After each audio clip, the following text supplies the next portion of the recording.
Hello and welcome to the Blockade Runner podcast number 282. My name is John, and joining me this Mother's Day is Ryan. Hello, Ryan. Hello. Have you called your mom today, Ryan? Sent her a text. Oh, okay. All right. You're a 21st century guy. That's cool. Uh-huh. Um, Uh-huh. good. Okay. Well, Mm-hmm. um, yeah, we are going to jump into Andor episodes 7, 8, and 9, season 2. An insane set of Andor episodes. And because it's Mother's Day, let's just get right to it. You know what I mean? We got a lot to Mm-hmm. do today. It's a busy day. We're setting just a little time aside to do this. So let's jump in. All right, Ryan.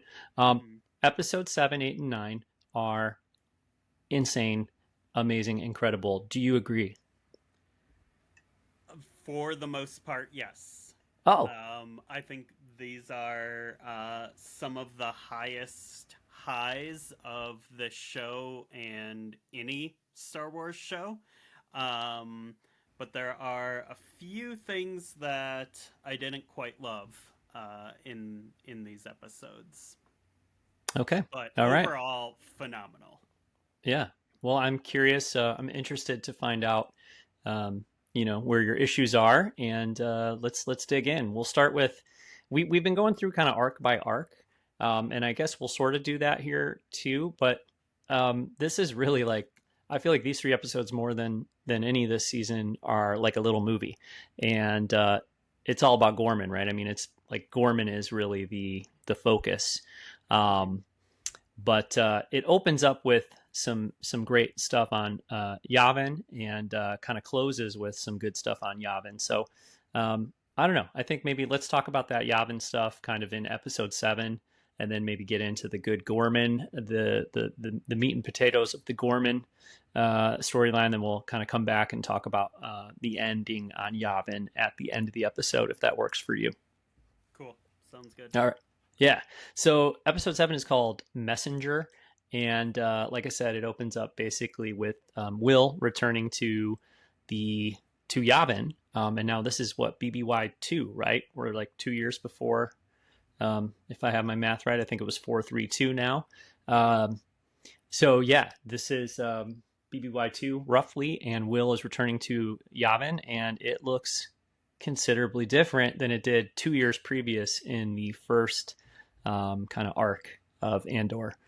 And I think I don't want to say like, I don't know if it needs to be justified, but it's a little bit of justification maybe for what was being attempted with the Jungle Bros on Yavin kind of storyline in those first episodes, I think. Um, do you agree with that? Or, what do you think in regards to that? Um, I don't know if anything will justify the Jungle Bros, but I get it thematically. Like, hey, you know, this this rebellion has come a long way Yeah. from where it was. Yeah. Yeah. Yeah. And I don't know, I would say the actually, I don't really know how to turn that into a segue. I was gonna say like maybe like there's an IKEA on Yavin or something, because also coming a long way is the interior decor and just the vibes of the Bix and Cassian living situation, Mm, um, which is like I was like taken by how kind of cute their house was and like how domestic yeah. they were being presented there at the base on Yavin. A little bit like if Han and Leia could have just like built a really cozy sort of little apartment on Endor. You know what I mean? That's Yeah. like what it felt like in a lot of ways. Very much Endor vibes there. Yeah, Yeah. yeah. But like kind of like earthy tones and sort of like kind of like soft lighting in there, and just like it was a real nice place that they have Mm-hmm. together. Um, but we learn early on here that Cassian has a blaster wound on his shoulder and it's not healing, so he's doing this whole thing with his arm, trying to kind of like deal with this injury.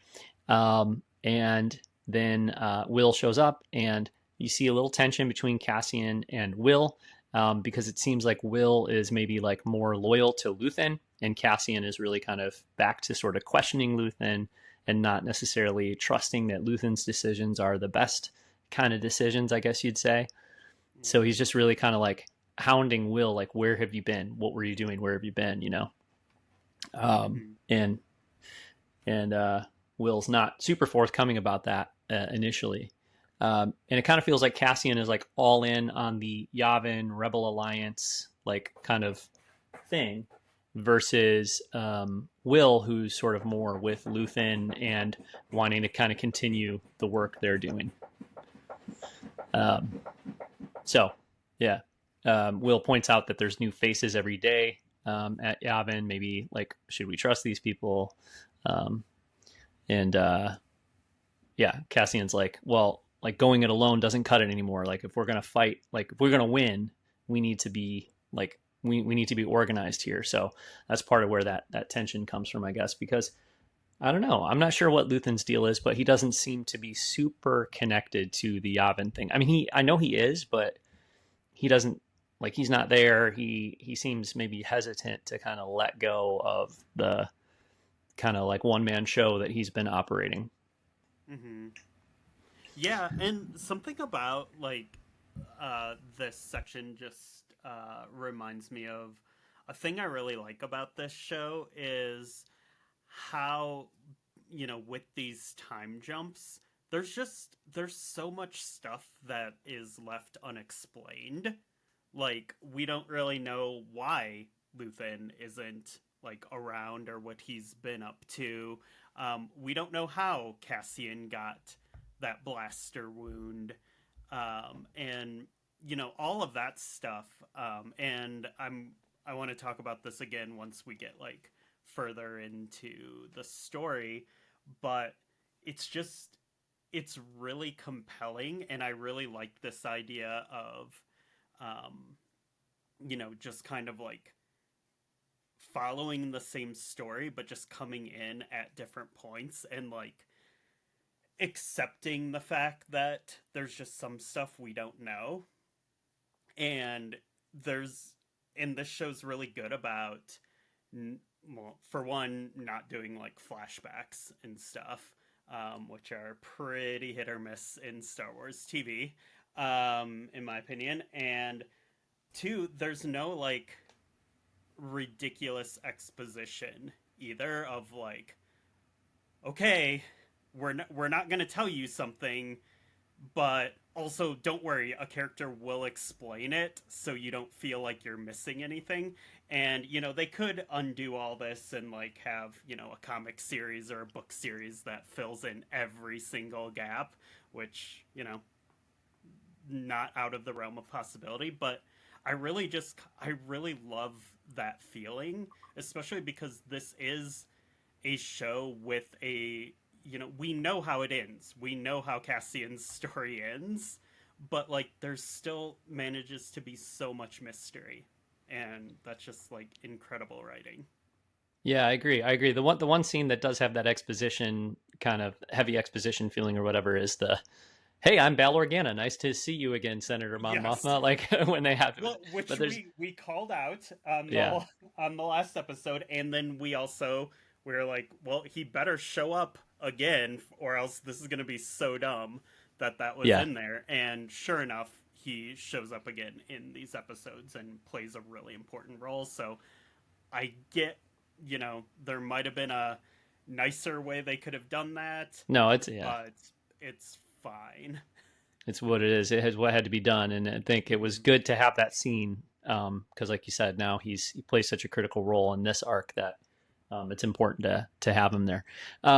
So yeah, and the conversation here, and there's other examples throughout the season, but has big, that bounty hunter we ran into on Ord Mantell, or that business on Mm-hmm. Cato Nemoidia energy, where it's like, oh wow, they're suggesting other adventures without us, knowing the details on them, and that just makes it feel, I don't know, it feels cool. It feels more um, real, and like there's a whole world and a whole life that these characters have, and I don't have to see every minute of it on screen. But that's a Star Wars tradition for sure, and I think it's great. They kind of argue back and forth a little bit, and then Will reveals that Luthen's mission for Cassian is to assassinate Dedra, that she's vulnerable on Ghorman, and that she's super dangerous and super powerful, and she's been hunting Luthen this whole time. She's been hunting Cassian this whole time, and that's true, especially of Luthen, right?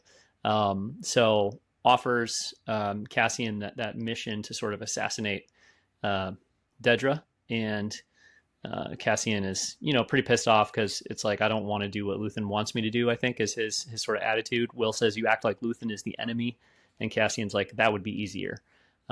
So anyway, it doesn't seem like he's going to take that mission, I guess, in that moment, or it seems like he's pretty conflicted about it. But, obviously, eventually he does. But that's where they leave, that conversation, that reunion between those two. And then I think the next scene is Bix sort of tricking Cassian into going to a force healer. And this was an absolutely fascinating scene. It's, one of the first times, I think it is the first time we've really seen any kind of force use potentially, in the show at all. And with this show being Andor and being a little more grounded or a little more skeptical or a little more cynical than some other Star Wars shows, it's even like sort of ambiguous if this person, really is a Force user or not, I would say. Did you have that feeling, or did you buy it 100%? I don't know. I guess I hadn't. I kind of took it at face value in the moment, but I think what, regardless of if it's legit or not, I think it being a thought-provoking experience for Cassian, even if he is still like kind of on the side of doubting it. I think that's what was most interesting to me here.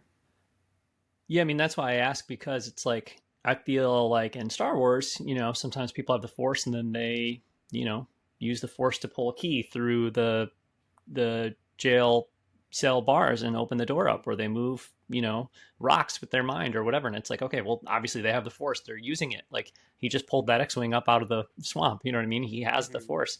But in this case, it's like a more realistic kind of presentation of something like this, because this is how it works in the real world, right? People claim to have certain abilities or senses or whatever, and it's like, it's sort of up to the individual to kind of interpret that, or believe, have faith in that or not, right?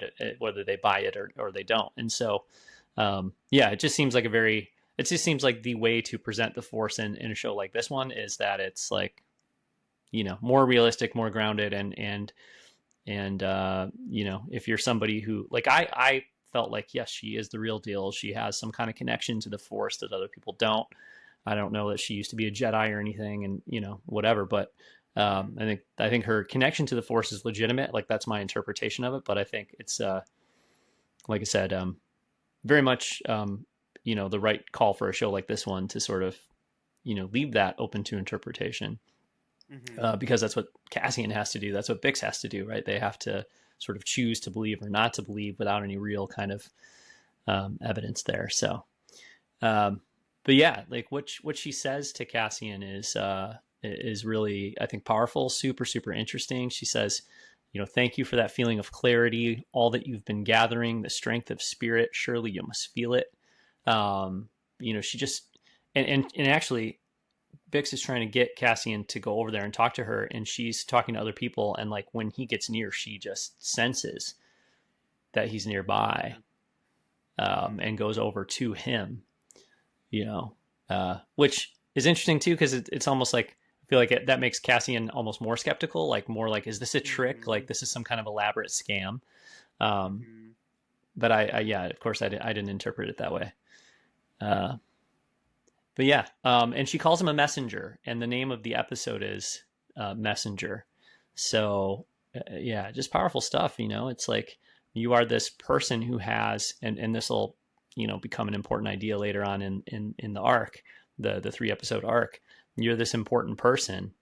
You have this kind of special role. You've been gathering the strength of spirit. You're a messenger, and so. Yeah, I just I thought it was such a powerful scene, and one of my favorites for sure. Yeah, and at the same time, Cassian is very resistant to this whole idea. Like the way he pushes back is just fascinating. Yeah, and then what she tells Bix after Cassian leaves, she tells Bix, "I sense the weight of things, pain, fear, need. He's a messenger. There's some place he needs to be." And then she tells Bix, "Maybe you're the place he needs to be." And Bix, I think, smiles and reacts warmly to that. Like that makes her feel good. But again, to revisit that line now after having seen episode 9, is it takes on a different meaning, I think, right? Mm. So, yeah. And then as far as the Yavin portion of all this goes, it kind of wraps up after that with an argument between Draven and Cassian. General Draven, who is like, Cassian's basically like, Cassian and Will are fueling up the ship and getting ready to take off. And Draven's like, "You can't just do that." And Cassian tells him, "The day I need permission to come and go, I'm gone." And Draven's like, "That day is near." But Cassian still takes off, right? Mm-hmm. So yeah, I mean, Cassian is like, it seems like he wants to be in with the Yavin side of things, like the Rebel Alliance side of things, and that he's like sick of Luthen and Luthen sort of being like this one person controlling his destiny. But he doesn't seem to want to deal with the authority of the of this new structure either, right? Yeah, I mean, and this all just leads to who he is by the time we get to Rogue One, and it's you know it all kind of makes sense in that context. Yeah, although he's taken orders pretty well in the beginning of Rogue One, and I think it's Draven who gives him the orders, so that'll be interesting to watch that scene again after having seen this. Yeah, but it's like a maturing or coming to terms Yeah, with the situation and what needs to be done. Like he's still, you know, like fiercely independent at this point, but yeah. there's he needs to be willing to sacrifice more and collaborate more. Right, and actually, Draven and Dodana, who is named here, send Vale to talk to Bix and basically like encourage Bix to push Cassian to be more disciplined, to follow the rules. They're like, basically he's super important. We need him, but we need him to be a leader, not just like a loose cannon or whatever, right? Um, Vale had a very interesting line there. She said, "We're not Luthen's puppets anymore," which I thought, oh, okay, so like it's not only Cassian who's kind of over Luthen, and I mean you can understand why Vale would feel that way at this point, right? Like Mm-hmm. in the previous arc, she and Cinto were talking about how Luthen was intentionally keeping them apart. So yeah, we're not Luthen's puppets anymore. And Bix just responds, "He'll be there when you need him." Again, like having followed this whole 3 episode arc through to the end, like that's a line that I think takes on new meaning, or just I understand how she feels about this a little bit more, because it's like in that line, "He'll be there when you need him." I take that now to mean that there's nothing more important than to her than that Cassian sort of does his duty. And it's interesting that Vale is the one she's talking to about this, of course, because Vale's personal relationship was completely impacted by these same issues, um, and Bix is saying like, yeah, well, he'll be there. Like you can count on him. He will be there. So, Mm-hmm. yeah. So from there, the rest of episode 7, I guess we are kind of going episode by episode this time around. From there, in Ghorman, we're learning more about what's going on there. We're like to the point where the operation that has been happening from the ISB on Ghorman is coming to a head. Mm-hmm. The Ghorman massacre is going to take place soon, I think we knew that coming in, but Mm-hmm. Cyril is, I think, getting more and more kind of frustrated with not he's starting to sense that he doesn't know what's going on. And one of the first, or I think the first scene we see with him is him pushing Dedra for information. Like he's shouting at her, telling her that she's keeping him in the dark, and he realizes that uh, you know there's something going on there, and he doesn't know what it is, and they're not telling him what it is. Uh, yeah, I mean, there's so much to say about Cyril and Dedra, but just even like early on here, I was like, this is so dramatic and so compelling and so interesting. Like, what is going to happen with these two, and Mm-hmm. what is going through Cyril's head? So yeah, but Dedra tells him like, hey, just go home and pack. Good things are coming for us. We'll be back on Coruscant. We'll be together.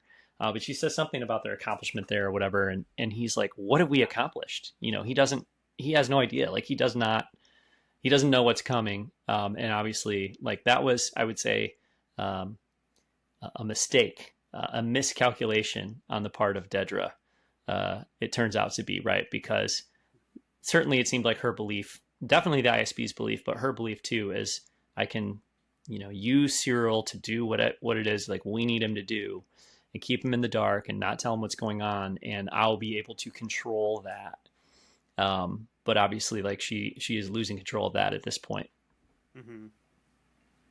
So, so yeah, she's losing control, and then another character who's losing control is Rylands, which is the father. I was referring to him in the notes as the father, but because his daughter is part of the Ghorman front there, but he's the Mm-hmm. gallery owner that met with Cassian in the previous arc and was disappointed that Cassian didn't want to help carry out that mission.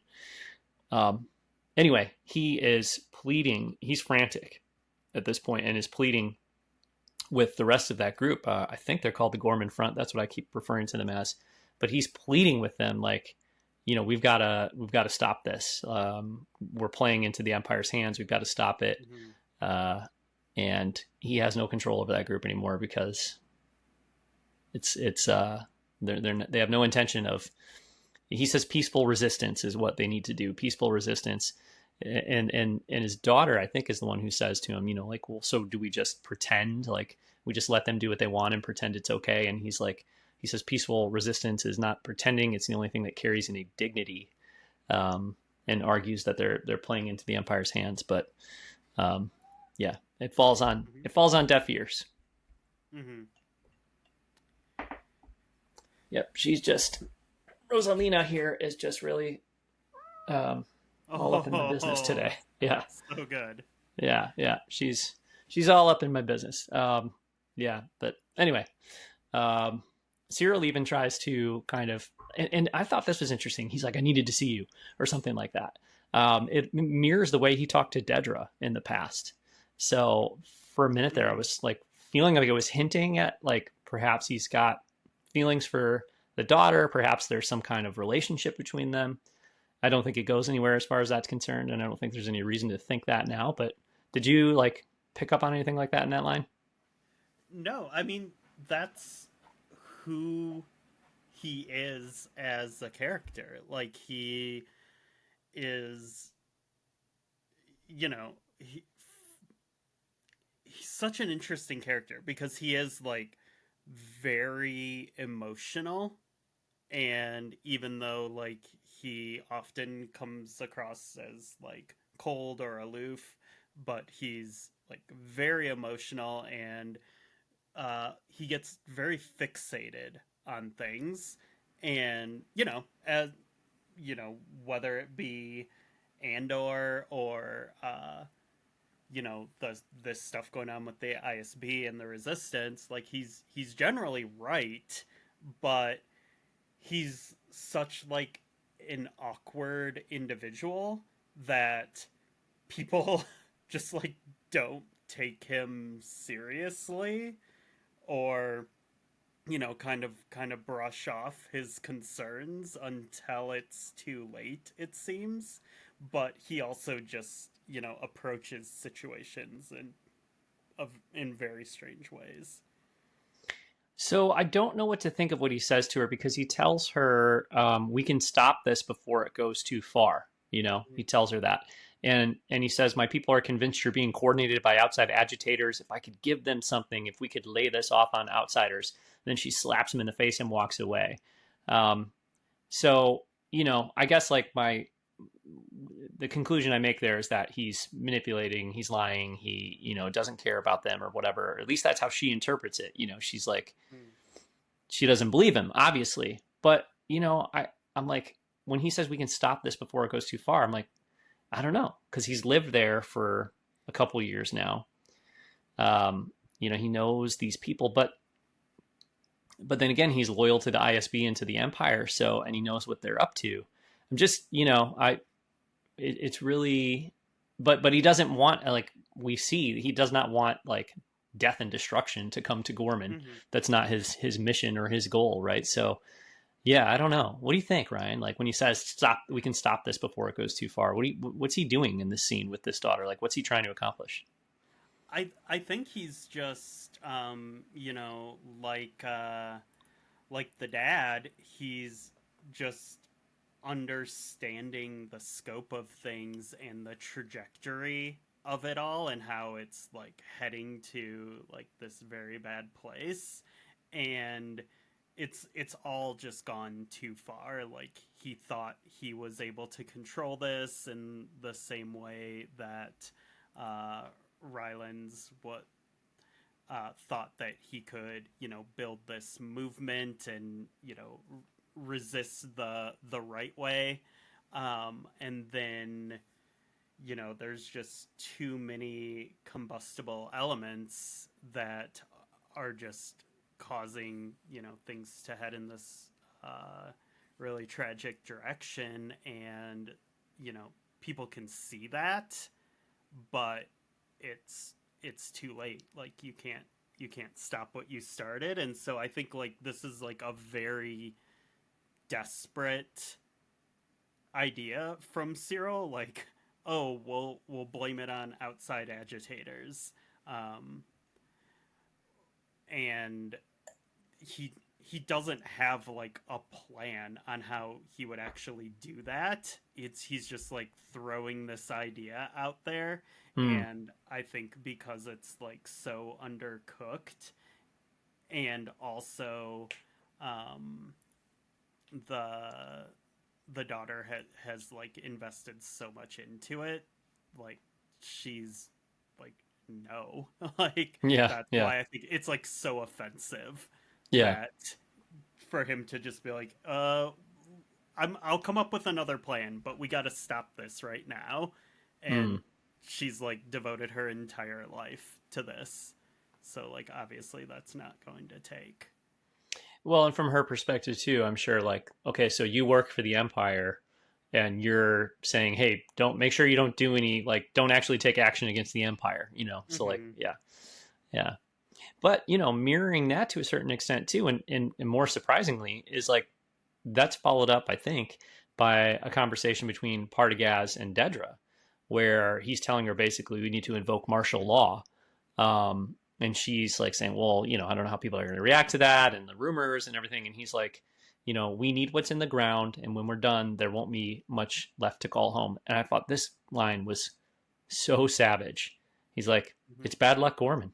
It's bad luck, Gorman. We tried other stuff. We can't. This is the only way we can do it. So, it's bad luck, Gorman.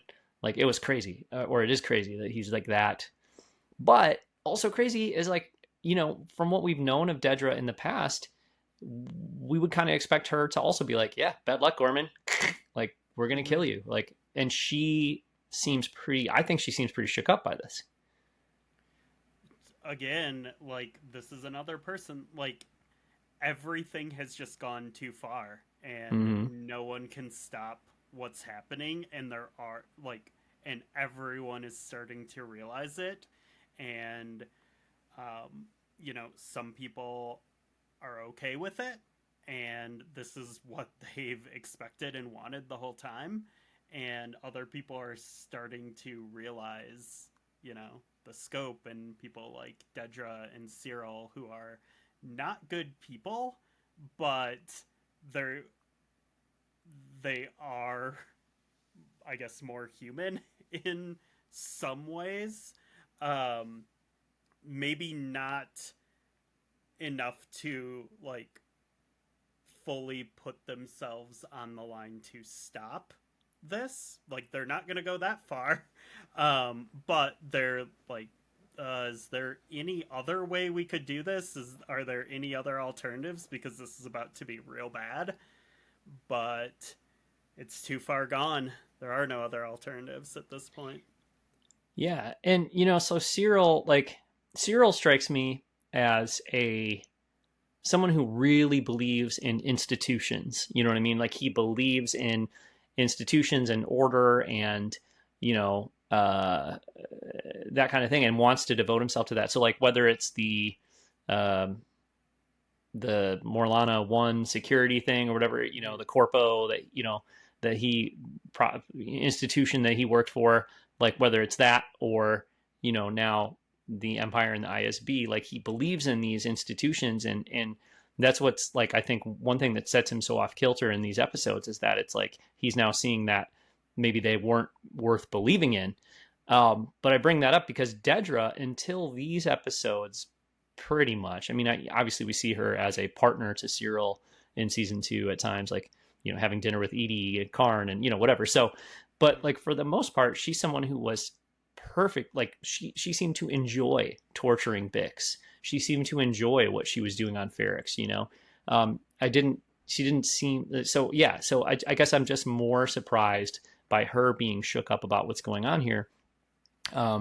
Because until now she seemed truly, I mean, maybe not truly evil. I don't know if I don't think that's how they character. Well, I'm just saying I don't think like Tony Gilroy is like sitting down and saying, okay, I'm going to make these characters, pure evil. Like I don't think there's any Palpatine type characters in this show where it's like they're the evil villain, the mustache twirl. You know what I mean? I think he's writing, actual trying to write actual people. But in any case, like much more evil than Cyril.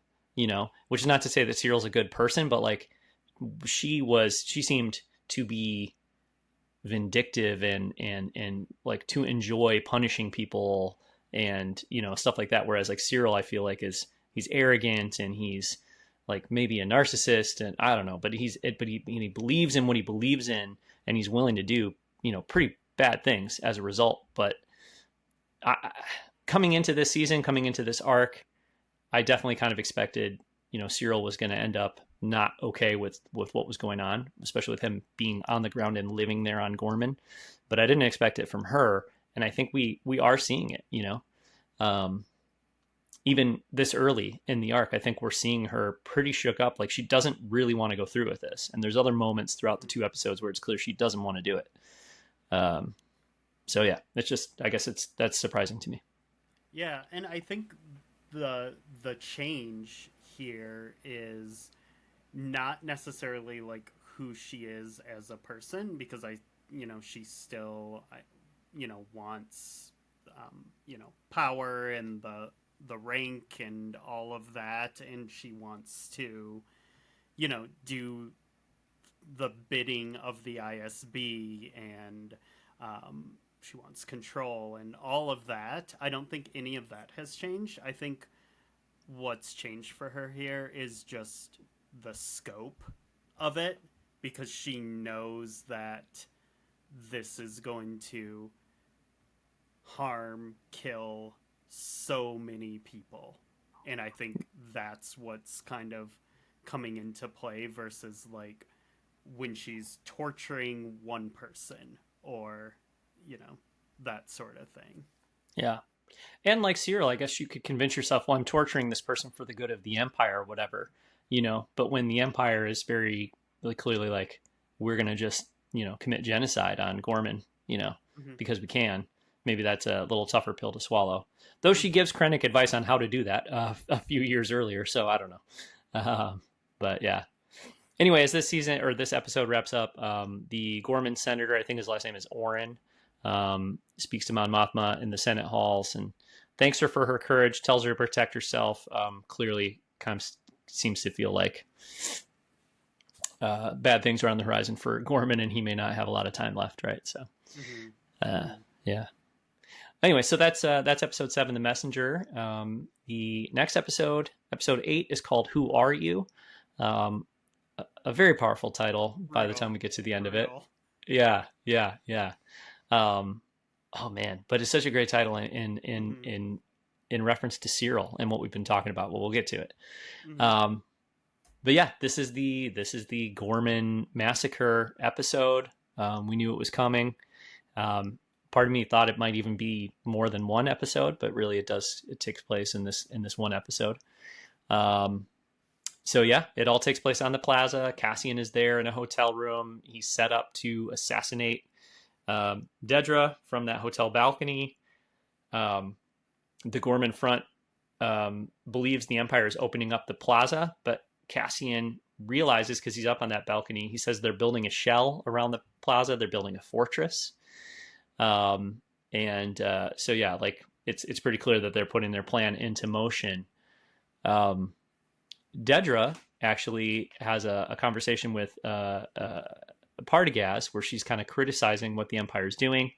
Um, and he tells her again, like, we're done with local rumors. The only story that matters is Ghorman aggression.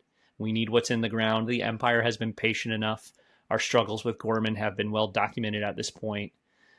Basically, there's enough propaganda out there that we can get away with it now. So don't talk to us about what people are saying or what the rumors are or whatever. Like, we have sufficiently created the cover for what we're about to do.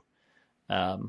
And so, yeah, he's pure evil. Partagaz is like, no problem, Mm-hmm. but again, I think Dedra is like, why are we, she doesn't feel like this is the right thing to do. She probably doesn't think it's the smart thing to do, but yeah.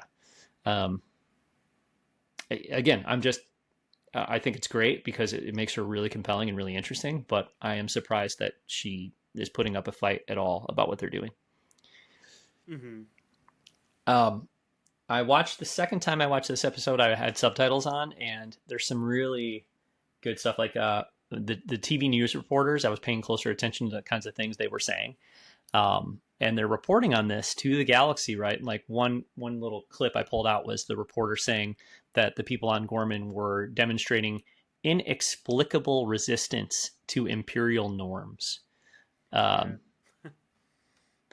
which, I mean, it's just back to it's the story. It's the story that's being pushed, and it's just so like, oh man, I can't believe how well this show tackles stuff like this, because like in a moment like that, I'm just like, yeah, I've heard that line before. I know this Mm-hmm. feeling.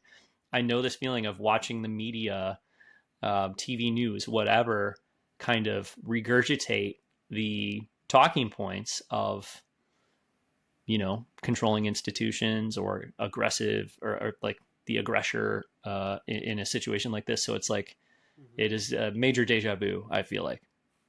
Mm-hmm. Mm-hmm. Yeah, very.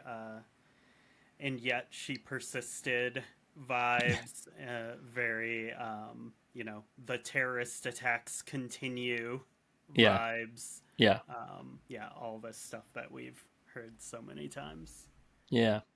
Yeah, and I know Tony Gilroy talks about how he's like a total history student and loves to read history, and I think a lot of this stuff is explicitly modeled on like actual events and actual behavior of you know um,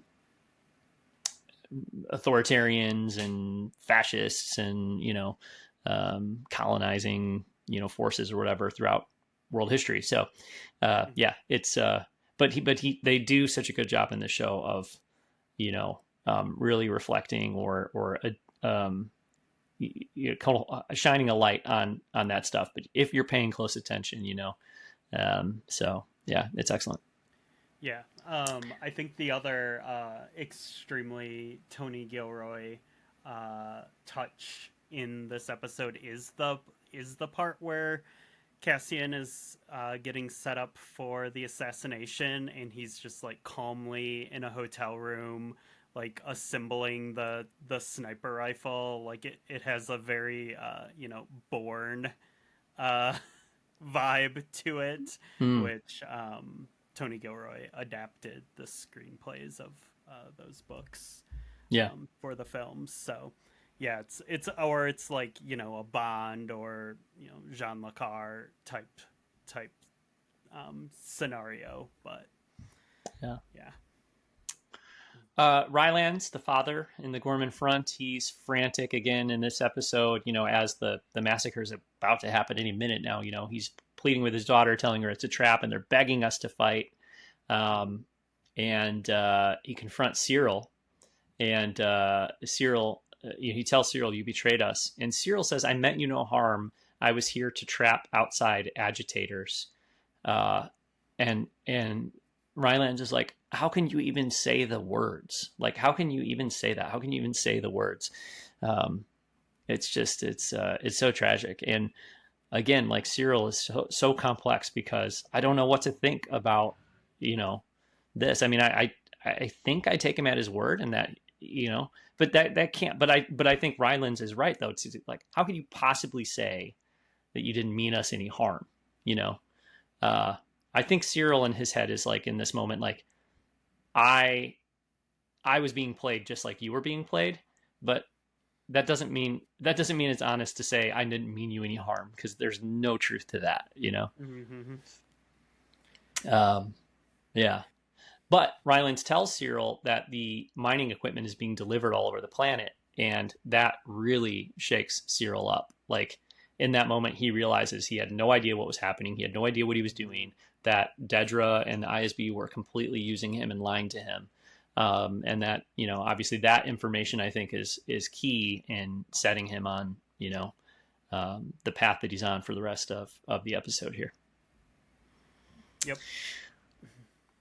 Ryan, I think one of the things that you maybe didn't, because you haven't brought up anything that you didn't like yet, but there's a conversation between Cassian and the hotel attendant, where the hotel attendant makes it clear, and this is the guy who was the bellhop for Cassian years before, whose father was killed in the Tarkin massacre.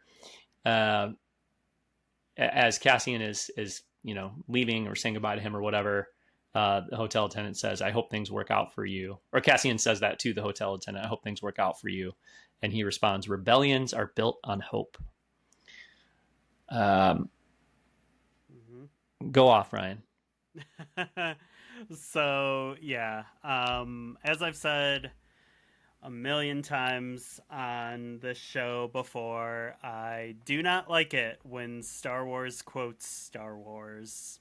It is incredibly corny to me, and it takes me completely out of the whatever it is I'm watching. And it sucks too, because I thought like this scene was so good up until this point. Like because like it's the bellhop, and it's like, does Cassian remember him? Does he remember Cassian?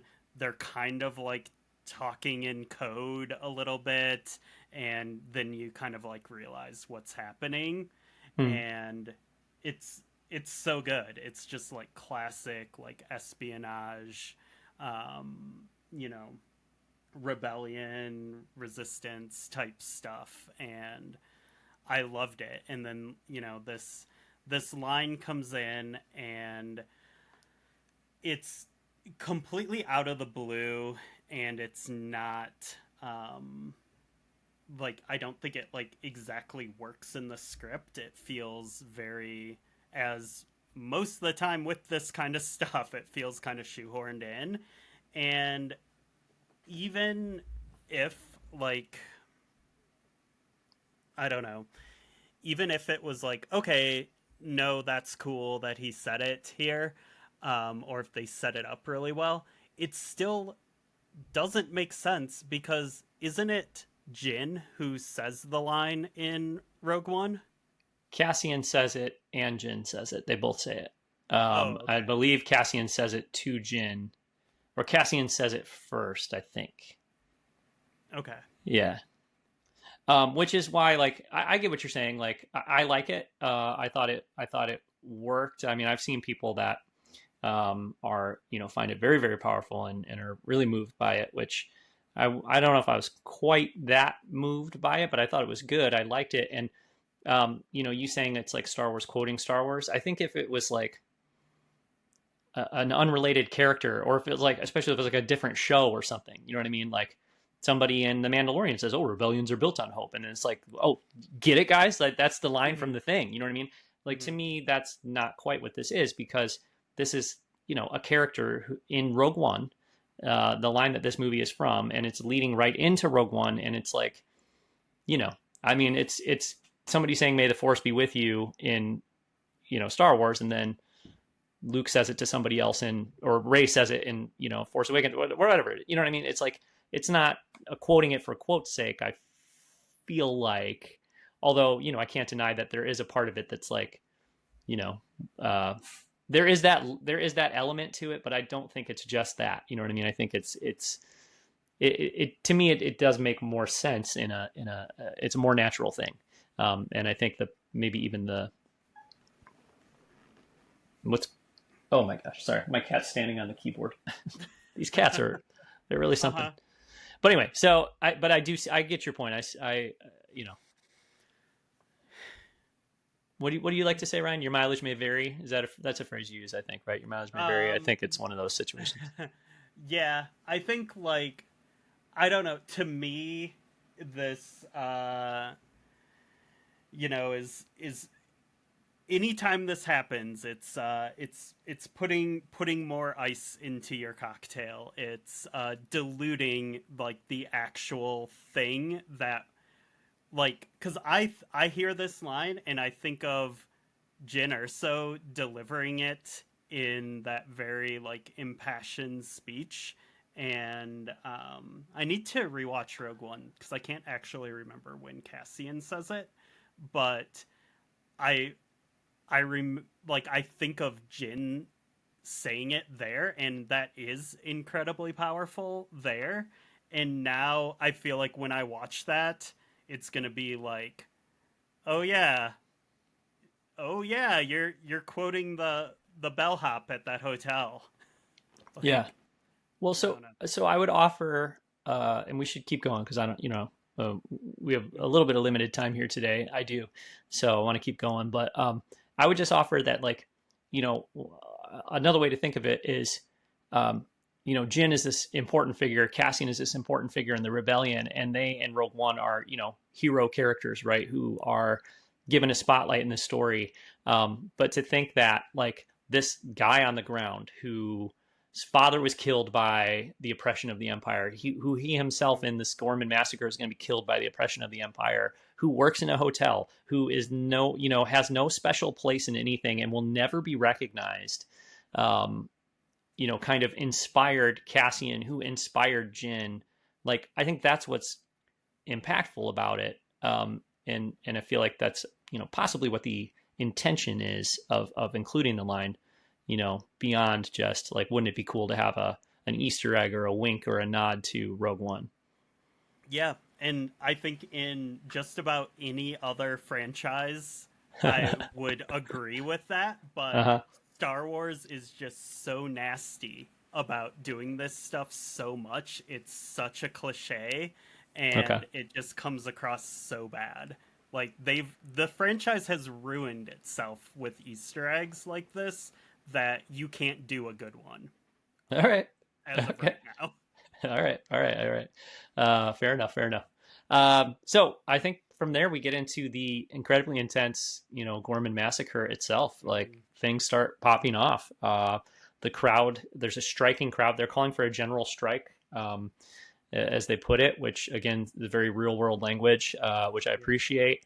Um, So the wild to hear in Star Wars. Yeah, yeah, yeah, yeah, yeah. There's another, kind of little comment from a TV reporter that I think Cyril actually sees this, and I thought this was such a good touch. Cyril sees a TV reporter doing their story, reporting live from this massacre that's about to take place, and she says that the Empire has desperately been trying to negotiate a peaceful demonstration, but the local insurgents have been spreading rumors throughout the night.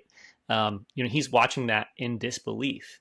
And again, like, it's just like the layers there, because for Cyril to see that and say, "Oh, I've been a part. This is an outright lie. What's being reported to the galaxy is an outright lie, and without even knowing it, I have played a critical role in in creating this situation.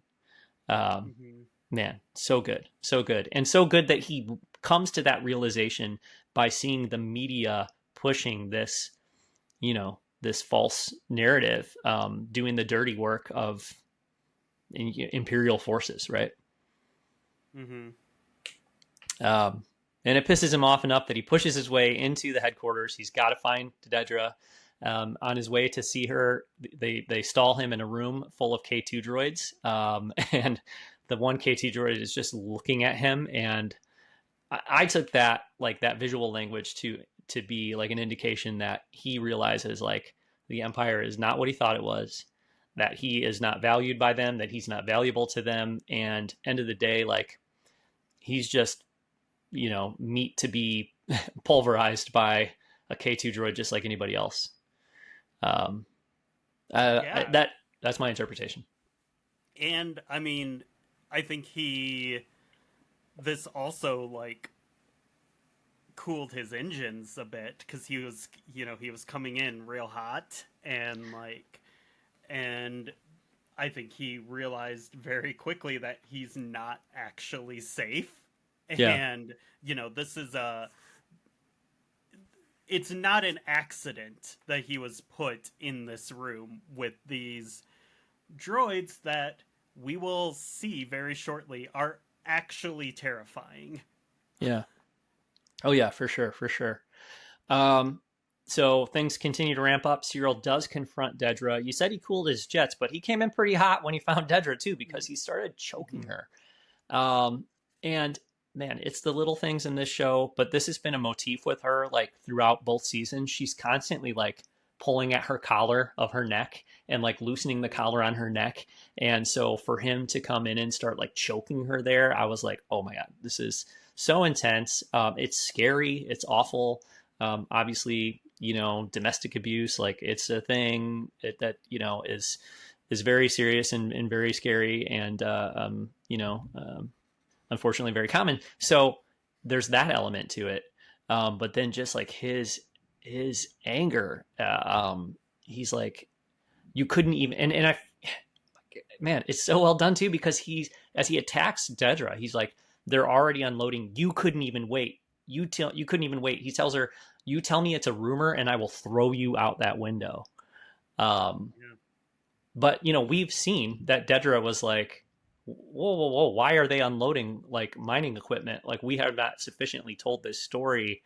Um, but she knows the mining equipment's going to come eventually. So I don't know. It's just, but when he says you couldn't even wait, it's like, no, well, it's Partagaz who couldn't wait. It's the Emperor who couldn't wait. Dedra was actually trying to kind of pull it back a little bit.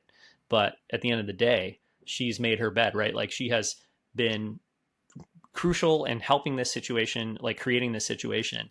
And Cyril is just going to equate her with that mission, like part and parcel, 100%. She deserves to be, for the most part, but he is sort of misunderstanding that, like, ultimately, in some ways, I wouldn't say she's being used, but in some ways, she also doesn't control what's going on there. You know what I mean? She's got a lot more control than he does, and at least she knows what's going on for the most part.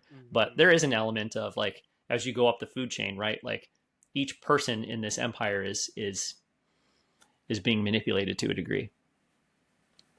Yeah, and again, um, it's she's so far gone, so deep into this that there's no opportunity for her to, or she chooses not to kind of make it right here. Mm, Um, and but also, I mean, it's so interesting because like what he's doing to her is horrible. Like the physical aggression and just like the imagery of him strangling her is just awful to see. Um, so it's like you get why he's angry, but it's also like impossible to sympathize with him when he's doing that. And obviously, like, in this situation, Daedra is, if there's, the sliding scale of evilness, like, she's more towards the evil end of this. But then, like, what's happening to her is not okay either. And so it's just like it creates this like very just powerful and conflicting feeling, I think, as a viewer. Yeah. Well, and she seems genuinely afraid. She seems like, I think she's scared of him in the moment, but I think she's also scared that, like, oh no, like, this is going to blow up our relationship, or like this is going to be the end of things. I think she's scared of that. And she tells him, like, we're going home soon. We're going home as heroes. We wanted to be together. I believe her. Then her whole like vibe shifts, and she looks at him like with some anger in her, and she's like, you didn't seem to mind the promotions. And Mm-hmm. she's right about that. And Mm-hmm. to me, like, I think, like, okay, well, in the previous arc, or whenever it was, when we saw, like, okay, they're meeting with Partagaz, and that when at the end of the meeting he was like, oh, does it ruin everything if I say this is the best day of my life or whatever? Like, Mm-hmm. okay, she's using him, right? Obviously she's using him. The ISB is using him. But at the same time, like, she's giving him what he wants, right? He does want Mm-hmm. to be a part of the Empire. He does want to contribute to the cause. He doesn't want to be stuck in the Bureau of Operations, like sitting at that cubicle. He wants to be the cop that he was on Morlana 1, right? So she it's obviously it's selfish, and it's for her benefit too, but you can easily see how she would justify that to herself, right? He wants this, I'm helping him get this, right? I mean, like, Mm-hmm. so it's just, yeah, it's like nothing is simple, nothing is um without complexity. Yeah, I just think it's so good. And so Mm-hmm. he just finally looks at her and says, and walks away and says, good luck, Dedra, which, man, I mean, you can't blame him, but I just, it's weird to say this about space Nazis, or whatever, but like, I feel kind of for each of them, because they're so well written, and Mm-hmm. because I can really understand and believe each of their motivations and why they're behaving the way they are. Yeah, and I think this show has had the opportunity here to take the the simple way out and do the Star Wars thing where like these bad people, they're going to have this change of heart and they're going to go do the right thing, Mm-hmm. and they don't. And it's so interesting. You're waiting for the baby face turn, and it like Yeah. doesn't happen, and you're just left with like feeling bad about both of them Yeah. and feeling kind of bad for each of them, but also not really. So yeah, it's so interesting. Yeah. I think she seems very concerned about him, because as like there's well, shortly after this, or right after this, the Imperial assassin guy, whatever you want to call him, like the agitator. He's not an outside agitator. He's a well, I guess he is. He's an Imperial agitator, but he shoots one of the green soldiers, right? Like, and they made a big deal a couple different times, Mm. made it evident that this group of soldiers is being brought in to manage this, because they don't know what they're doing. They're going to screw it up. Um, the Empire does not care about them whatsoever. Like, they want them to die. They want them to be part of this. So anyway, the lone gunman up there on the balcony, intentionally shoots one of the Imperial soldiers, which all hell breaks loose. We've got, both sides blasting each other. We've got stormtroopers coming in. We've got, like pipe bombs being thrown around. A lot of carnage, a lot of death and destruction. But as that's all going on, uh, the one of the officers reports to Cyril that, or reports to Dedra that Cyril is out there, and she actually like walks out on the balcony. He's telling her it's not safe, and she like walks out there, which again I interpreted as like she's really actually genuinely worried about him, which I wasn't sure coming into season 2, or even after like the first arc or whatever, if she was capable of that, like if she had emotions like for other people. I think she does. So, She has something. I don't. yeah. Well, so anyways, then the K2 droids are released. They're scary. They seem super powerful. They're tossing people around. Really well directed. I think I think the whole like the massacre or the conflict, the fight between the protesters and the empires, like it's really well shot. It's really well directed and edited. It's like very intense. You know what's happening at all times, and it's like Mhm. it just feels very visceral and very real. I thought. Yeah, and I think like the K2 droids are scary, but also as the stormtroopers are closing in, I think Yeah, that's actually the most intimidating stormtroopers have ever been in Star Wars. yeah, Cuz like typically they're a joke, they're cannon fodder. It's, you have we just watched that clip of from Mandalorian Grogu where Mando just comes in and shoots 30 of them in 30 seconds yeah, and they're just there to get shot. And like here, they are scary as they're like closing in on people just rank and file. It's really intimidating. yeah. No, I agree. That's a great point. Absolutely, for sure. So then, kind of the climax of the episode here, we see multiple members of that Gorman front being eliminated, um, and but then Cyril sees Cassian aiming at Dedra, which is so tragic that like, and I don't know if he knows that's what Mm-hmm. he's doing or not, but he sees Cassian doing that, runs and basically spears Cassian, knocks him down, and they're like really fighting, like intensely fighting. Almost a little tough to believe that Cyril could get that much offense in against Cassian. Um, Mm-hmm. but he is out of his mind at this point. So, but yeah, there's he's choking Cassian. Cassian smashes him with a glass bowl on his head to get him off of him. Cyril responds immediately with a chair shot to Cassian. There's chokeholds, there's back elbows, there's spears, there's Mm-hmm. punches. Like Mm-hmm. they're having a full on a program out there, a full on match, and Mm-hmm. but it culminates with like there's blaster fire coming in and explosions and stuff that are kind of separating them from one another. Cyril gets a hold of a blaster and is Cassian is completely defenseless on the ground. Cyril is standing towering over him with this blaster pointed at him, and Cassian looks at Cyril and asks, "Who are you?"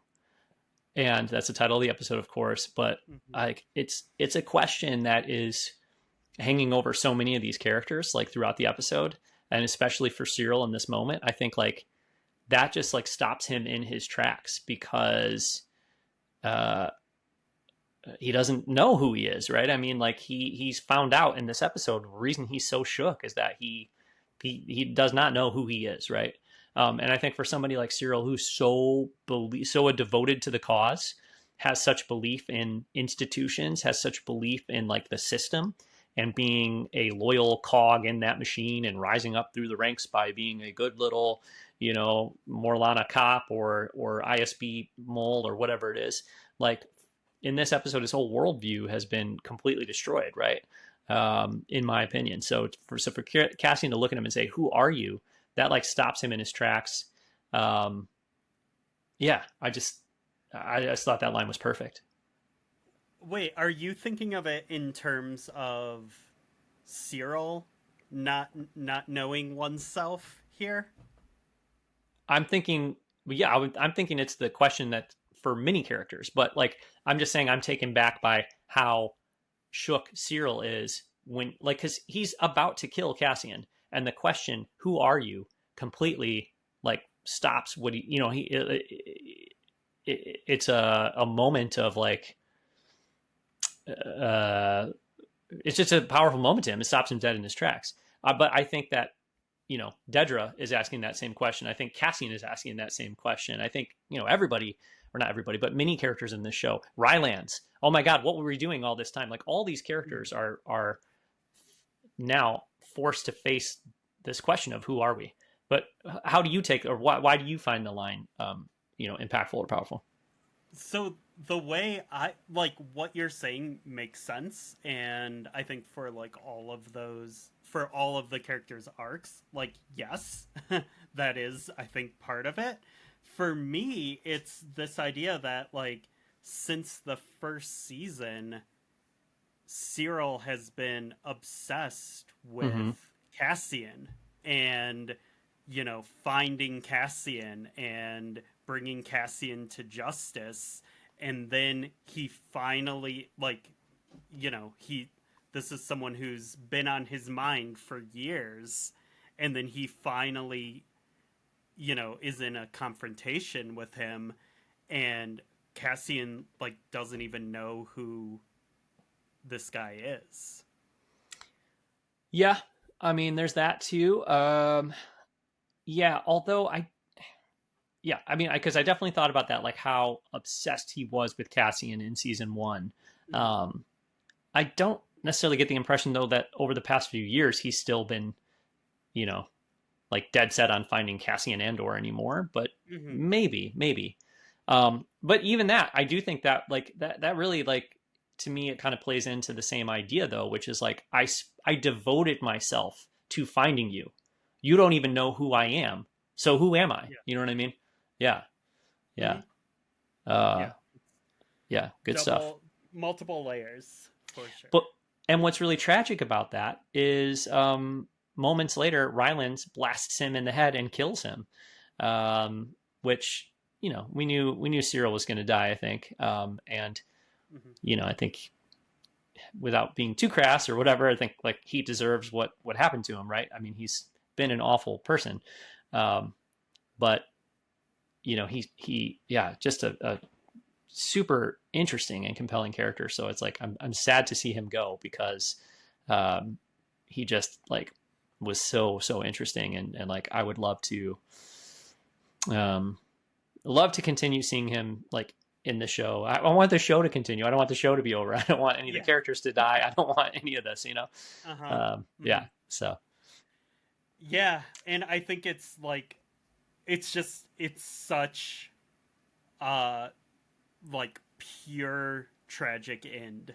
yeah, There's no, like I was saying before, there's no redemption.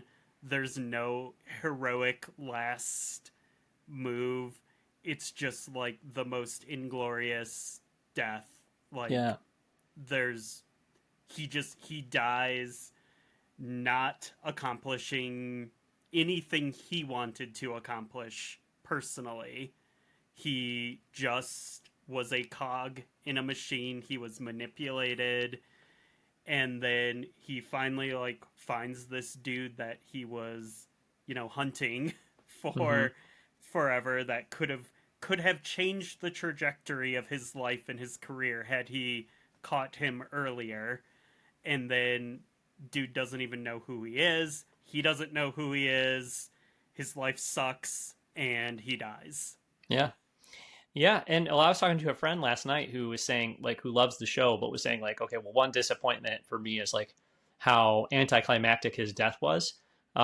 But I thought it was shocking. I didn't expect it to happen in that moment. So I think I don't personally find it anticlimactic in the first place, but even if I did, I think it's worth it because in that moment it's like, oh my god, dude, he was like he's just gone, and it happened so fast and it wasn't like, oh my god, there's this big build up to it where like even with Brasso, not I thought what that was beautiful and like really well done, but you saw it coming. You know what I mean? You totally saw it coming. You saw the trooper aim at him. Like you knew it was going to happen almost.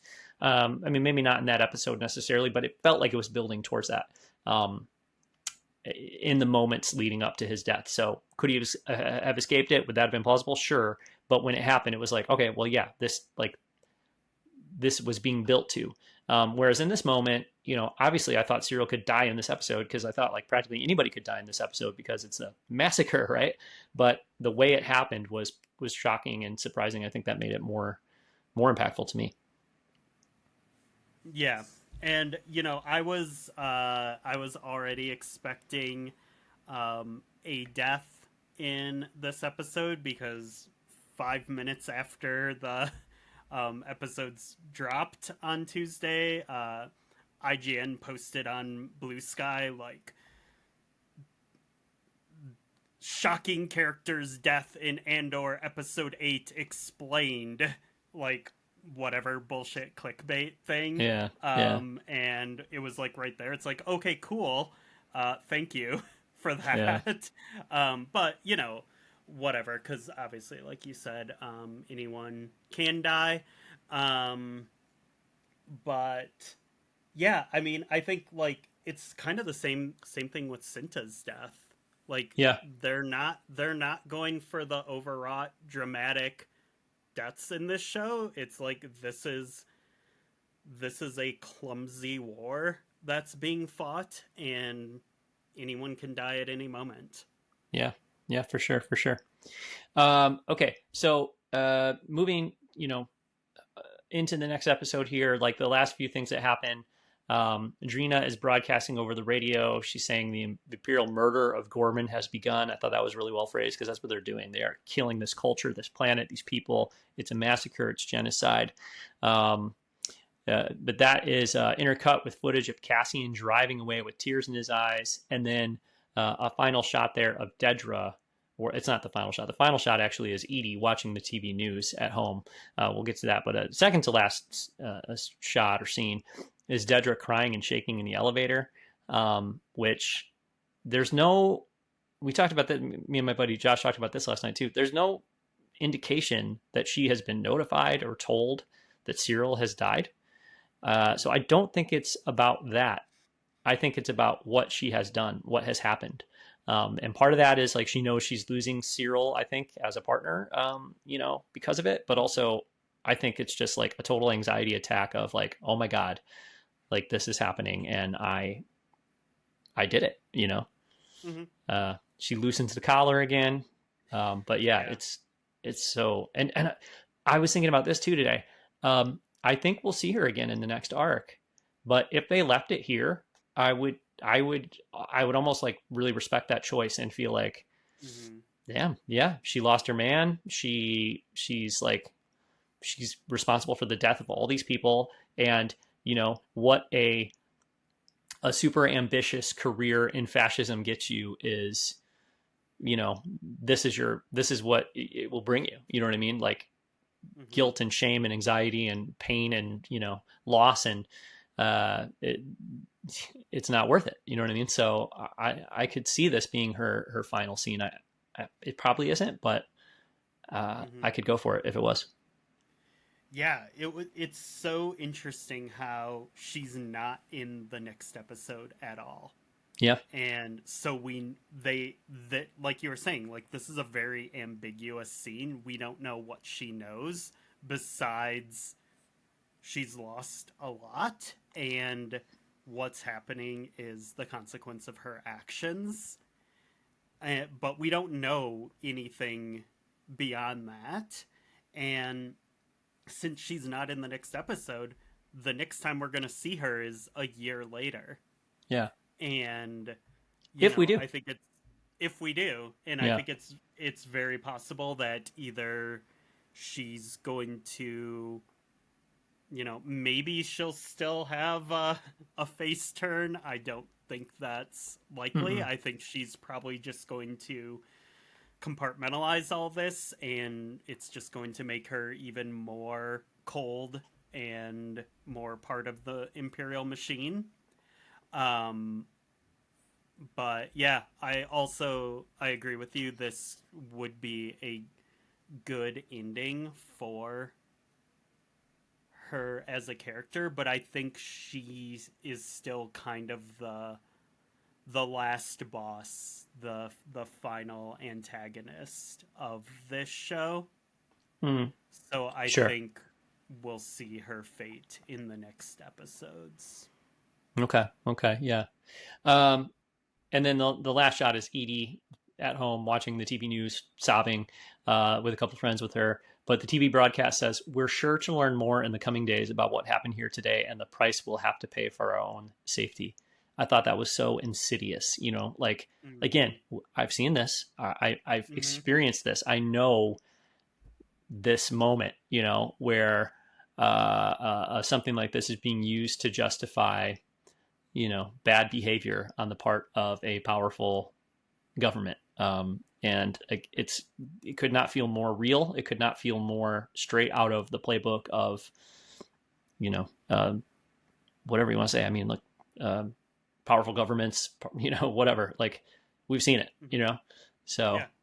yeah, ICE yeah, have to deport those gang members. hmm Yeah. yeah. Or a lot of the response TSA. to September 11th, Hmm. and during the Bush era, Yeah. like this is like, yeah. Anyway, we've seen it Hmm. for sure. Hmm. All right. Yeah. Happy Mother's Day, Edie. Yeah, I did love her. She was one of my favorites for sure. Such an asshole, but I loved her. Okay, let's talk about the final episode, which is called "Welcome to the Rebellion." It opens up with the senator from Ghorman being arrested and asking, "Will no one help me?" He says, "It's my people today and yours tomorrow. Remember this day," which I thought was powerful. And then also like Drina, which is the Ghorman woman, the Gore woman that is in a relationship with Will, it seems. When she was broadcasting, she was like, "Is there no one who can help us?" And then so like to open this episode and the senator is saying, "Will no one help me?" It's Mm. yeah, it's intense. That is followed up by conversation with Bail and Mon Mothma.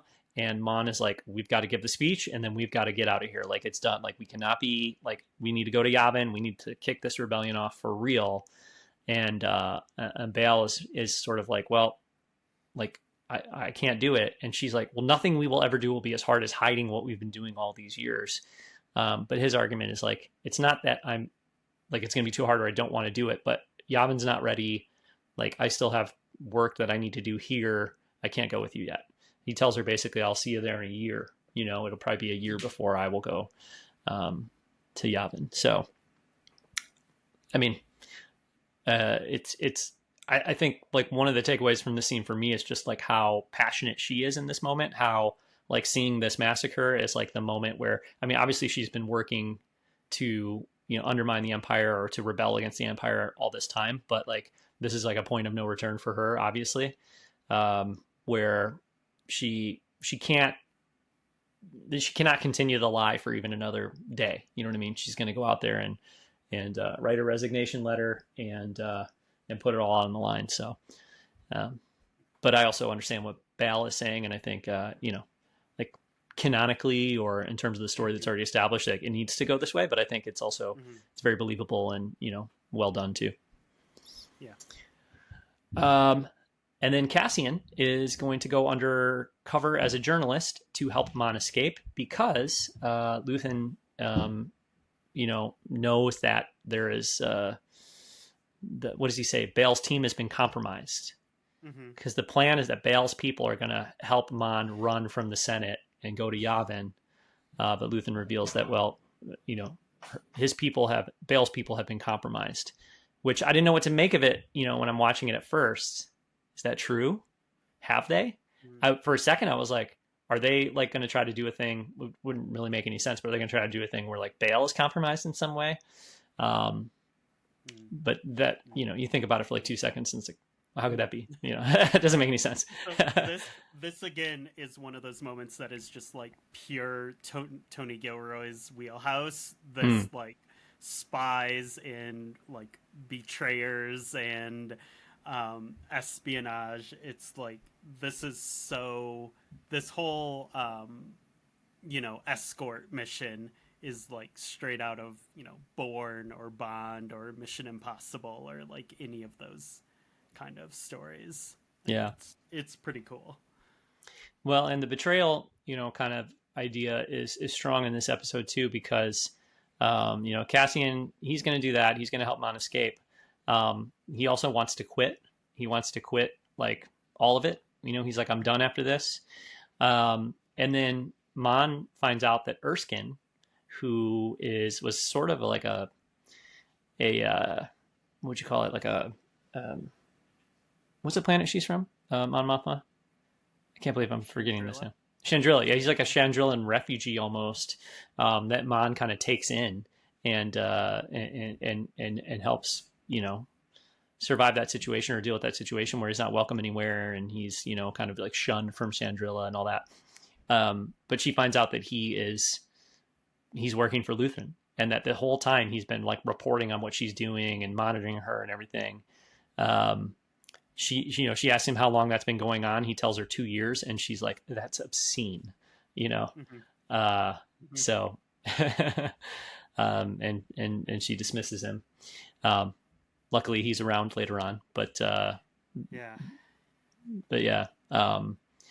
And also it's pretty intense. Like when Luthen is talking to Mon, before that, and telling Mon that Erskine is works for him, and that Bale's team is compromised or whatever. She asks him like, "Do you remember Take Holma?" And basically brings it up to say to Luthen like how quickly you decided he was a threat and dealt with him. Like she's like, "Right now, I'm more afraid of you than anything." Mm-hmm. Um, which, yeah, I mean, I don't believe.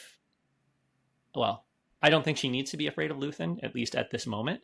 But Mm-hmm. it's completely understandable that she would be, because we've seen that like as soon as somebody becomes a threat or a danger to him, he's very willing to sacrifice them, right? Mm-hmm. Mm-hmm. Yeah. So yeah, I don't know how to handle exactly Mon's speech that she gives, because it's just like this perfect, like incredible speech, this incredible scene. Is so well delivered.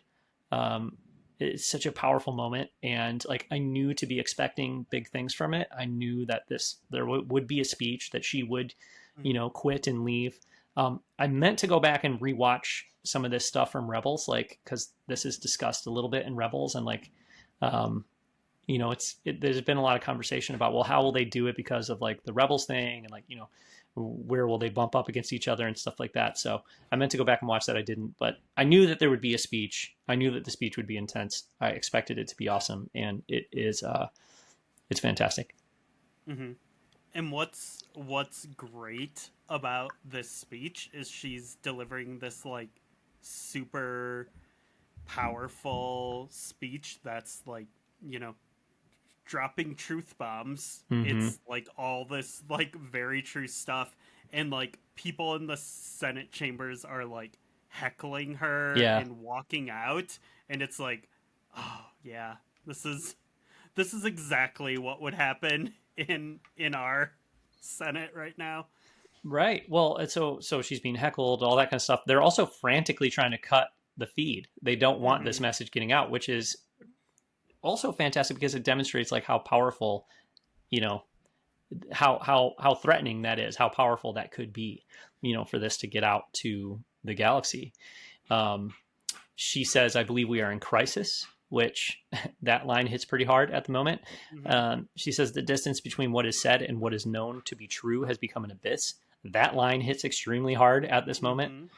Mm-hmm. And at the end of the speech, she says, "The monster screaming the loudest, the monster we've helped to create, the monster who will come for all of us soon enough is Emperor Palpatine." Hot damn. Yeah. Intense. Insane. So good. And and then that's also like that's building on the line of we become vulnerable to the appetite of whatever monster screams the loudest, Mm, man. which is, yep, Yeah. it's pretty close to home. Pretty prescient. Yes. Yeah. Mm-hmm. Um, the rest of the sequence here on Coruscant, involves her making her escape, and Bale's compromised people.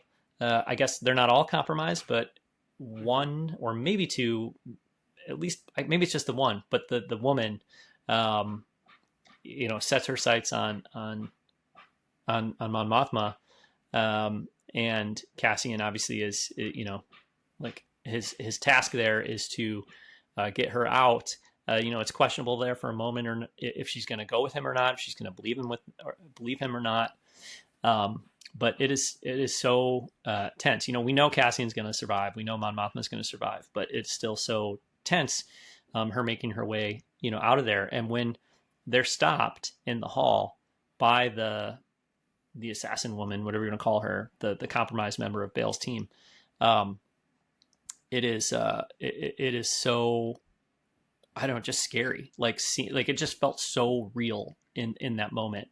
The way it all played out, like it didn't feel, I don't know, it didn't feel shot like a exciting action sequence or something. It felt just like a really tense, really scary moment that could go, kind of any way. Mm-hmm. Yeah, Um, just consistent like pressure building throughout. yeah, yeah, and you see Mon is like horrified. Her reaction to the murders that take place, or the killings, whatever you want to call them, that take place there. Um, and so yeah, it's just it really it really adds to the feeling that this is like a major moment, that this is like everything's changing, because for Cassian it's like, okay, cool, like I'm in a scary situation, I have to blast people, like it's kill or be killed, whatever. It's one of many scenarios like this he's been a part of, but to see Mm-hmm. how much it impacts Mon Mothma, to see how afraid she is, to see how shaken she is by like the death, the killing, it just makes it just adds to like the overall impact of that scene. It makes it feel that much more, impactful, powerful. Mm-hmm. Um, Cloris, poor Cloris. Again, not a good dude, but you did get the impression that he too, like Cyril, like maybe others, was, though he's a willing participant and employee of the Empire or whatever. I was starting to get the feeling that he was like, that he genuinely respected Mon Mothma, even though he's spying on her, and that he is not like, I don't know. I think he's realizing he might be on the wrong side, Mm-hmm. which I love that there's like, it planted maybe seeds of that, because again, Cassian's like, well, can I trust him? And Mon Mothma's like, God, no, he's an ISB plant. Like he just kills him, like doesn't hesitate, doesn't think about it for a second. He just murders Mm-hmm. him. And again, like for Mon Mothma to see someone like, she knows he's a spy. She's had a relationship with this driver for years, knowing that he's a Mm-hmm. spy. But I think she has some affection for him. I think she has some like, consideration or care for him, because he's a person. Like even though he's an ISB plant, even though he's lying to her, I think it's still painful for her to see someone she knows killed like that. And I think for me as an audience member, again, there were indications that, well, maybe this guy, there's some layers to this guy. Maybe he, that's his job and he's doing it, but I haven't seen him kill anyone. I haven't seen him like, he'll tell the ISB what Mon Mothma is doing, but does that mean he would be willing to like put her in harm's way? Like we don't know exactly where he is, but there's just little moments, things that to me made it feel like this guy maybe is on the fence at this point. He's starting to question things, right? Maybe. And I do think that's a reality in a situation like this. As you see, like there are like authoritarian or fascist or imperialistic regimes that people are okay with until a certain point, and then other people are okay with it for longer than that, and then some people will always be okay with it. But like Mm-hmm. there is a breaking point for people, for some people who unfortunately are supportive of like dictators and authoritarians and whatever else, right? Like I don't think it's as simple as if you, I don't think it's as simple as like you either know from day one that you can't go along with something like this, or Mm-hmm. you will be 1,000% a true believer, like until your dying day. Like obviously some people, though they're wrong to do it, initially support something like this and then bow out.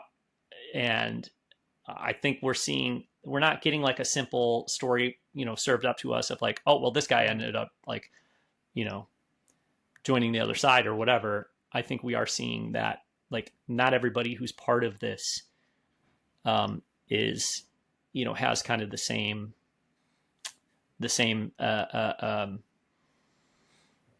belief in it, or the same willingness to like kind of like go to like from one extreme to the next. I guess I don't know how to put that exactly, but Yeah, I think for this character in particular, like he's it's really interesting because we don't really know what his plan is, because like he just takes off like towards Mon Mothma, and there's no point where it's like, oh, he's going to stop her or he's going to save her or anything. Like it's very like ambiguous like what he's actually doing.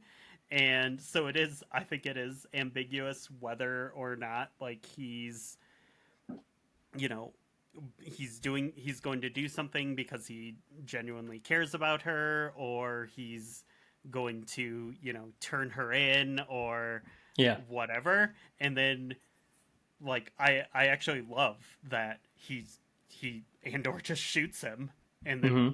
that's the end of his story. Like, yeah. Yeah. No, yeah, I agree. I agree.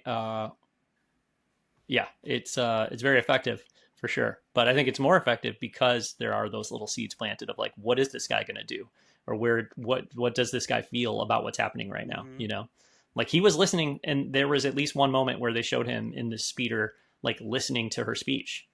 You know, like he heard what she was saying. So yeah, it's very interesting. Okay, so they do escape after Cloris gets iced. They do escape. They get back to Yavin. There's some conversation, before that about who's going to get the credit for it, and it's like they make it clear. I think like yeah, there's been a change in plans, and like they want her to be brought in by I forget who they say, but nobody wants you to get the credit for this. Basically, Cassian, I think is the Mm-hmm. message, right?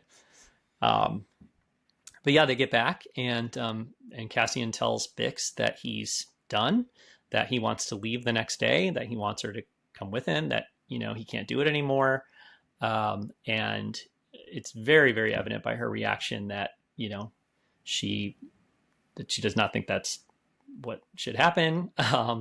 So Mm-hmm. she's like, you need to get some rest, and then when he wakes up in the morning, she is gone, um, and she's left him. At first, I was like questioning the decision because you see her like kind of looking right into the camera, you know, delivering these lines, and I was like, oh, so they're doing a thing where she left him a note, but like they're just going to have her dramatize the note to make it, whatever.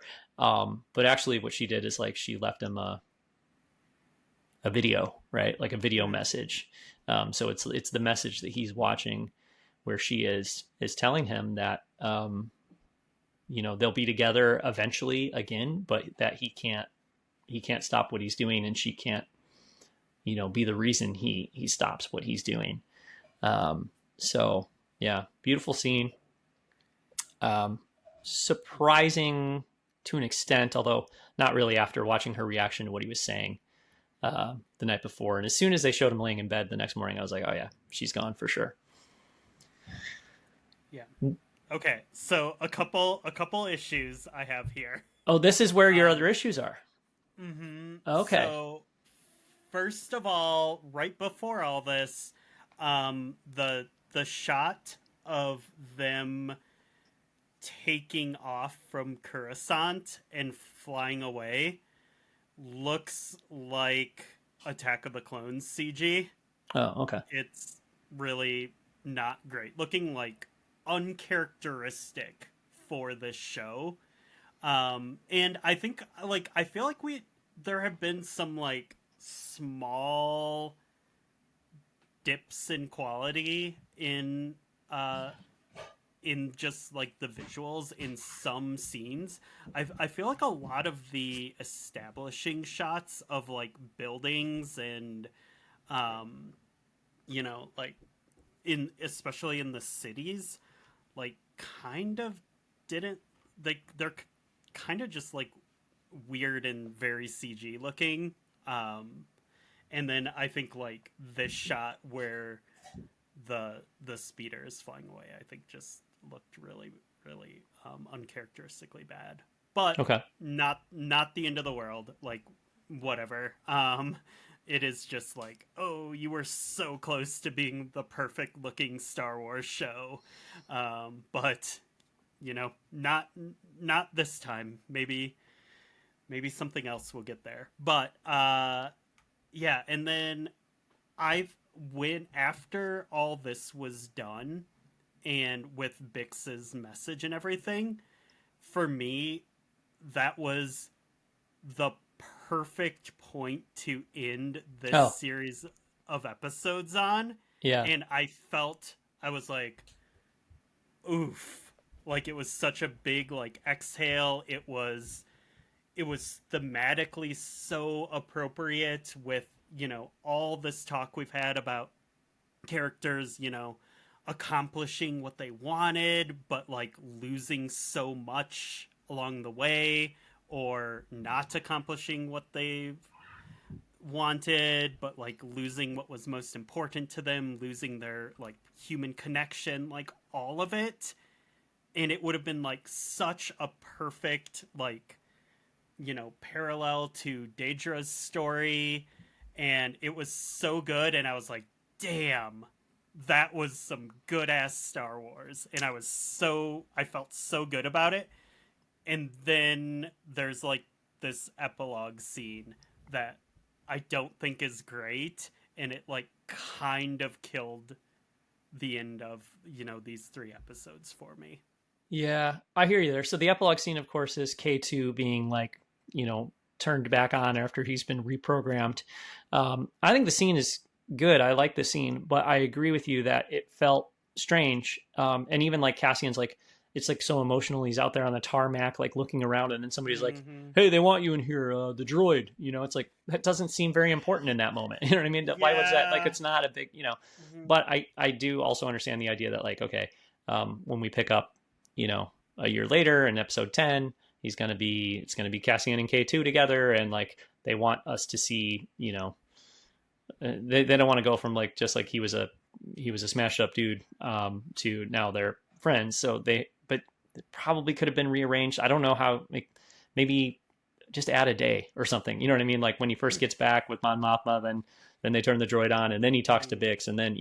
So I don't know, Mm-hmm. but yeah, no, I hear you there. I hear you there for sure. Yeah, it just like it totally had, MCU post credits sequence What if vibes what to if they? it. I think like they could have done like a mid credit scene, which I don't really like either. But had they done that, Mm-hmm. then people won't see it. Some people won't see it, right? So that wouldn't be good either. Yeah, it's tough. I'm not sure. I think trying to rearrange the order of the scenes would be good, but it might Mm-hmm. feel less logical. But I think it would still be better, in terms of Yeah. the emotional I impact. yeah, and I just think like I don't know. I just think it's like a weird mess for them because it's like these episodes end in such intentional ways because Yeah, they want you to be like walking away with something. And if what I'm walking away from those 3 episodes is like, oh, sick. Cassian and K2 are going to be teaming up now, and K2 is going to be giving all these snarky one liners. yeah. Like, is that really what you want people walking away from like the Ghorman massacre with? Like it was such a bad way to end these episodes. Yeah, it really kind of soured Hmm. it for me. Well, unfortunately, I was not able to watch this final episode in full a second time. I got Mm-hmm. to just like up to her speech. So I haven't rewatched that scene yet, but I will be watching it at some point soon for a second time. So we'll see, Mm-hmm. how it lands. But yeah, I know I share that feeling that it was an awkward way to end the episode, and it does kind of undercut the power of the loss of Bix and all that kind of stuff. So Mm-hmm. I hear that. So we got to wrap this up, Brian. One question I do have though is, do you believe that the situation with Bix is an elegant way to write her off the show without having to kill her, which it's felt like, oh, all these characters are just destined for death? Do you think that's what they're doing? Or do you think they're lulling us into a sense of, oh, she's safe and then she's not safe? The latter. Okay. Okay. Yeah. Yeah. Yeah. Um, I'll keep my fingers crossed it's the former, but yeah, I feel like we will see her again, and we will see the end of her life, an upcoming episode. I hope, one thing I'll say too that is kind of like randomly inserted here. I hope we see Perrin again and Lita, but if not Lita, at least Perrin. Like, I want to know, how does this impact Perrin? Mon running Mm, away. Like, mm. Perrin should be probably in a cell somewhere, right? Will Perrin be hanged? Will he be executed? Like, what happens to Perrin? Maybe we won't see him again, but like, I want to know what his fate is for sure. And there's so much, like what's going to happen to Luthen, what's going to happen to Val, what's going to happen to Perrin, what's going to happen to um, Bix. So many of these characters will just I'm so curious, but also Yeah. scared of what the answer will be, because probably It, the answer will be they're dead uh, for most of them.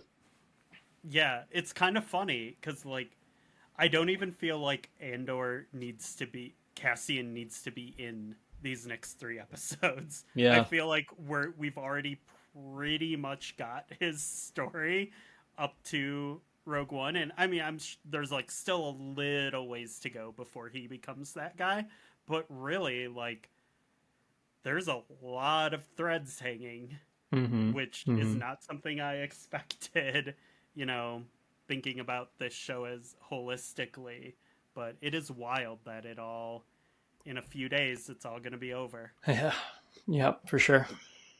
Okay. All right, Ryan. We're going to wrap the show up here. So we will be back sometime next week with our episode about the final episodes of Andor, about the finale of Andor.